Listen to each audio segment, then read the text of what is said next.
Pemilihan umum atau pemilu tahun 2024 semakin mendekat. Namun situasi yang mengkhawatirkan terjadi di Kecamatan Seberang Ulu 1, Kota Palembang.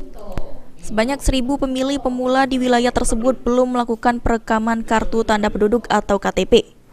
Camat Seberang Ulu 1 Palembang, Mutiar Hurun mengatakan ada sekitar 1.400 warga Seberang Ulu 1 yang berumur sudah 17 tahun atau pemilih pemula, namun dari data yang ada hanya 400 warga yang baru membuat KTP. Atas hal tersebut, Hijrun mengimbau warga untuk segera melakukan perekaman KTP di UPT Jalan Mataram dengan hanya membawa kartu keluarga. Karena KTP adalah salah satu persyaratan utama yang harus dipenuhi oleh pemilih untuk dapat memberikan suaranya pada saat pemilu. Dari pantauan kami di lapangan, memang sebagian besar pemilih pemula ini masih belum melakukan perekaman. Tetapi sudah ada yang melakukan perekaman melalui sekolah. Oke, baik. Dari jumlah yang belum membuat perekaman kira-kira berapa Pak di SU1? Kalau untuk usia di kecamatan kita ini kan usia 15 sampai 19 tahun itu kan sekitar 7.068.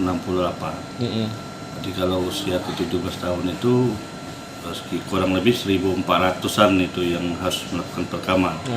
Mungkin baru 400 yang melakukan perekaman melalui pihak sekolah. Kira-kira ada 1.000-an lagi Pak? Masih 1.000 lagi yang belum melakukan perekaman. Oke, baik. Mungkin ada himbauan kita Pak terkait perekaman KTP bagi pemilih pemula ini Pak? Ya, jadi himbauan kami akan bersurat kepada Lurah untuk mengaktifkan kepada Pak RW dan RT untuk menghimbau kepada pemilih pemula untuk melakukan. Dalam meningkatkan perekaman KTP di kalangan pemilih pemula di Kecamatan Seberang Ulu 1, Kota Palembang, hal ini akan memastikan bahwa pemilu 2024 berlangsung secara adil, transparan, dan mewakili seluruh rakyat Indonesia.